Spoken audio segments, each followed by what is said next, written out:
بقول لك ايه؟ قول لي. هو نجيب ساويرس ده شريكك بجد؟ طبعا. انت فاكر ايه؟ طب ما تجيب تليفونه. انا بتجيلي بصراحه يعني بعض القلق والشكوك من رجال الاعمال. هل رجال الاعمال وانت منهم قادرون على المنافسه مع ما تسميه اقتصاد الجيش؟ لا. جاهزين يا رجاله؟ أنا أسكن هنا في الشيخ زايد، والمكان اللي بسكن فيه جنبه مشروع زد اللي الدولة وافقت للمستثمر نجيب ساويرس عليه. بيان مهم جدا جدا جدا جدا جدا. صوتي صوت مواطن بيئن من سير مركبات نقل مواد البناء في الطريق العكسي. أنا شخصيا تعرضت أكثر من مرة إنه ماشي سرحان في طريقي، طالع من بيتي في طريقي، الطريق كله رايح الطريق كله جاي، الاقي اتفاجئ بعربيه محمله مواد بناء ماشيه بسرعه جنونيه، لولا ستر ربنا ان انا انتبهت في اخر لحظه، ولا يقف ولا يعبرك ولا يهتم لانه شغال عند نجيب ساويرس. لا ياما ما تقلقيش، ده نجيب ساويرس شريكي. ده نجيب ساويرس شريكي.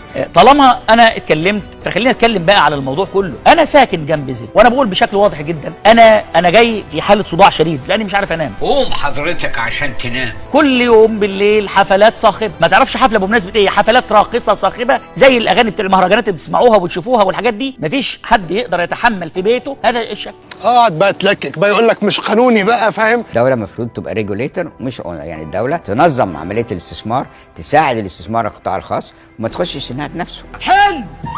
غلط وانا كنت مستنيه. انا ابقى في بيتي مش عارف انام، انا ابقى في بيتي كل يوم العاب ناريه واكن في حرب، انا بقوم مفزوع بتخيل ان انا في حاله حرب، يعني بفتكر ان انا موجود في داعش ولا في اي مكان من هذه الاماكن. يعني عيب، يعني الناس مش عارفه تعيش في بيوتها.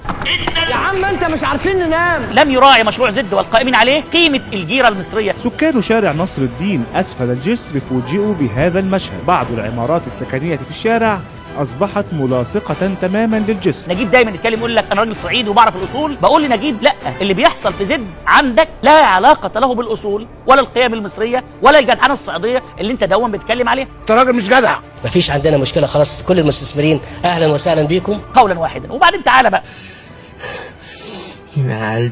هو الاخ نجيب شغال منظر اليومين دول، اتكلم على اغاني المهرجانات واتكلم بشكل غير مقبول شكلا ومضمونا ومحتوى. هو القانون اداله الحق ان هو يدي ترخيص للناس تغني او ما تغنيش. يبقى قانون غلط. واشهد يا حرق على اللي هيحصل في خالد بوجي عشان هو غلط، والغلط لحظه بس الندم سنين يا حلو. حالا كده انا بس عشان خاطر عكس التيار انا ضد هاني شاكر. غير هاني شاكر ده جزء من قوه مصر الناعمه بحق. ده حرف مين الحلو ده؟ يا خلاص ده حرفي انا.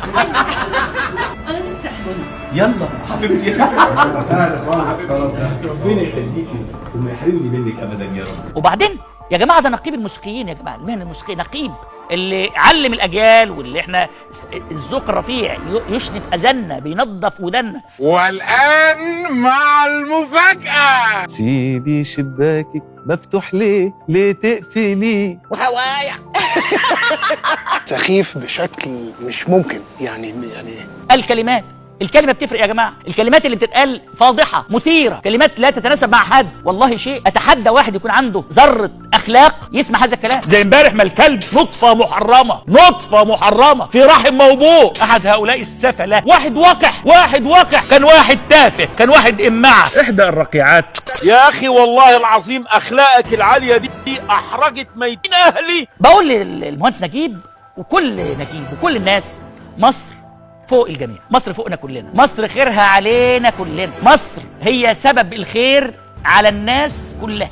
انتوا عارفين يعني ايه ان الاقتصاد المصري يبقى القوات المسلحه دي الدوله، والدوله دي جزء منها. مهندس نجيب اللي يشتكي يا جماعه بيشتكي بشكل او باخر، وانا والبيزنس والقطاع الخاص وغيره. قطاع خاص عايز تبقى موجود؟ اتفضل. قبض النهارده على صفوان ثابت. القبض والتحقيق مع رجل الاعمال حسن راتب. فالراجل المستثمر الاجنبي بيخاف اما تدخله مع الحكومه، حتى انا ما بخش لو لقيت ان في شركات حكوميه داخله في المجال مش عايز اخش، لان هو زي ما بقول لك اتس نوت ليفل بلاين فيلد للمنافسه، يعني لان هما الجيش عنده مميزات مش عند بقيه الشركات، يعني ما ينفعش جمارك، ما ينفعش مرتبات للناس المجندين يعني، ولا ضرائب ولا بياخد تراخيص ولا اي حاجه، ففرصته في انه يشتغل اسهل يعني اعتقد انه الناس لما بتكبر في السن المفروض بيعقلوا، لكن نجيب بيتكلم بشكل دائما في نوع من الفوضى في التفكير. يعني لو عملوا استثمار في مصانع مثلا مدافع رشاشه، في مصانع طيارات، مصانع دبابات، ده يبقى هو ده المفروض نكون هنركز على كده. قضي الامر وهقفل هذا الملف لغايه ما نشوف هنعمل ايه مع الجهات المعنيه. العمليه دي كان لازم تبان انها قرصه ودن، مبعوث له خصوصي. ما ده اللي حصل يا دياب، عشان كده بقى الجنرال قرص عليك شويه. جاهزين يا رجاله؟ جاهزين يا